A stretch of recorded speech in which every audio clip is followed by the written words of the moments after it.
Even though E3 is nearly upon us, Nintendo just released another batch of videos via the official Pikmin 3 website in Japan that showcases the 5 main Pikmin types. So it's time to start up the old analysis machine to see what secrets they might be hiding. But please make sure to check out our previous Pikmin 3 analysis videos if you haven't already, as we'll be focusing on only the new content here. And with that, let's get started by taking a look at the rock Pikmin scene that showcases 2 new enemy types. First up is this guy, who not only looks similar to the cloaking burrow net from Pikmin 2, but appears to behave in much the same way. And then we had the similar looking flying type, which also attacks in pretty much the same way, only from above. Though it seems if he misses, he'll get his tongue stuck in the ground, making him vulnerable to attack. Now you might have noticed that in both of these clips, there's a strange border around the screen, along with a text box on the right side. We're pretty confident this is the new scanning feature, which allows you to learn about creatures as you encounter them, kinda like in Metroid Prime. Now a third scene involving the rock Pikmin shows them being stomped repeatedly by a Wollywog. But it seems their rocky exterior will protect them once again from being killed, as they only suffer from being blown back or being pounded into the ground.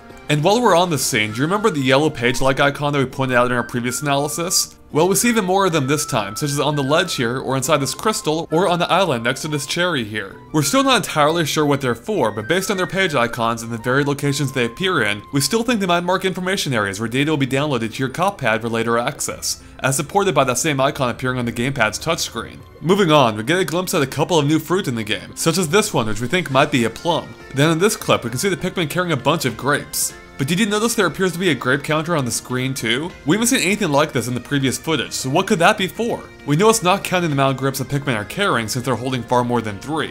But maybe it shows how many you've taken back to the ship. Or perhaps it's showing how many are left for you to collect for some other purpose. We really don't know, as nothing like this has appeared in a Pikmin game before. But a similar icon does pop up during the blue Pikmin footage, only that one's lacking a number. Now it is hard to tell what fruit that one's representing, but we think it's the same one being carried by the Pikmin here. Is it a peach? And speaking of the interface, you can see that it appears that the sun icon on the timer will start blinking once it passes the third to last dot, as no other footage has exhibited this trait prior to that point. So it should serve as a subtle reminder that time's almost up. And speaking of that same timer, there are a couple of scenes that it doesn't appear in at all. Take this clip for example, which looks awfully cave-like. And since we already know from our previous analysis that caves are likely to be back, it seems that like Pikmin 2, the ones here won't have a timer either. But, in another clip which also looks to take place in a cave, there is a timer. So maybe despite appearances, this clip doesn't actually take place underground, but perhaps inside some kind of structure instead. Although, as you might have noticed, the timer does disappear later in that same clip, but so does the rest of the interface, which means it's probably a cutscene. And speaking of this cutscene, we can see that it results from using the yellow Pikmin, who are immune to electricity, as conduits to pass electricity from the batteries here along the frayed wire to this giant light bulb. Well, giant to the Pikmin at least. Now we've never seen anything like this before, suggesting an entirely new puzzle element for the yellow Pikmin, which is pretty cool. Unfortunately, the scene fades out before we can fully see what the result is, besides the light turning on of course. But if we freeze it right here, we can see some objects in the water reacting to the light, though they could just be reflecting it as well. But beyond that, watch this plant in the background. Yep, it starts to rise as soon as the light turns on, seemingly being activated by the light source. Though oddly, the one right next to it doesn't. We're not sure why there's a difference, but it seems light-activated plants may be tied to the puzzles as well. Finally, did you notice about half the yellow Pikmin grew flowers in their head after helping pass the current through? Yep, it seems like this may be another way to power up your yellow Pikmin. Now let's get back to the interface for a moment, as we notice something interesting.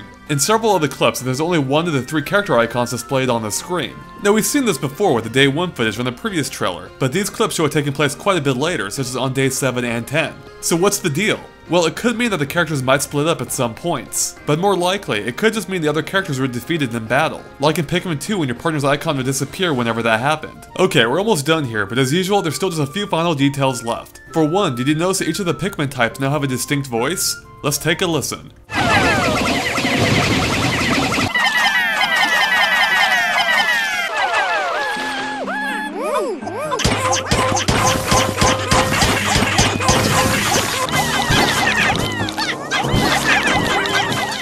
Yep, they all sound slightly different from one another. Pretty cool, huh?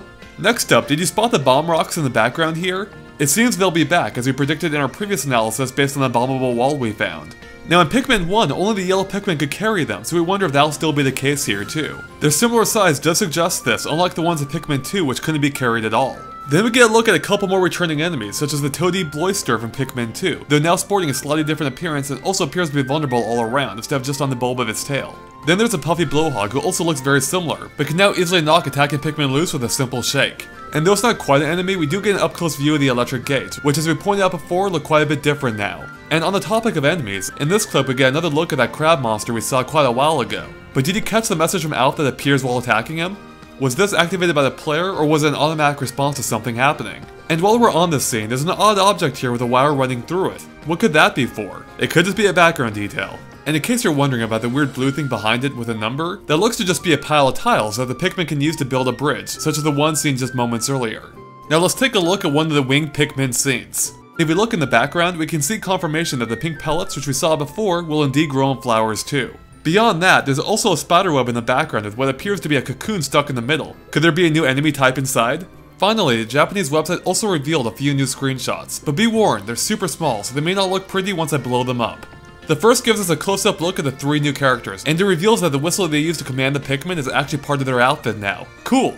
The next picture shows Alf stumbling upon a camera, which means it's probably something you'll have to track down in order to enable the picture taking option we already know about. But based on the environment, which resembles the footage we've seen before in day 1, and the fact he only has red Pikmin with him, we're guessing it turns up pretty early. Finally, we get a look at what appears to be the world map, and so far we can see 2 distinct regions. Though since there are some we know about that aren't shown here, such as the snow-covered landscape, we're guessing they're even more off-screen. In fact, the curvature of the planet here suggests you might be able to rotate around the entire thing and land in continents all over the world, instead of being stuck to the small regions of past Pikmin games. Oh, and we can see that it's day 2 here, which is the same day we suggested you might actually find Brynn in our past analysis. So could the highlighted area here be where she ended up after the crash landing? And with that, we're done covering everything we can dig up on Pikmin 3. As usual, let us know if we missed anything by posting in the comments. If you enjoyed our analysis, please make sure to follow us on Facebook and Twitter at GameXplain for all the latest gaming news. There are even easy to click links in the description below. And of course, keep an eye on GameXplain.com for more analysis videos and other things gaming too.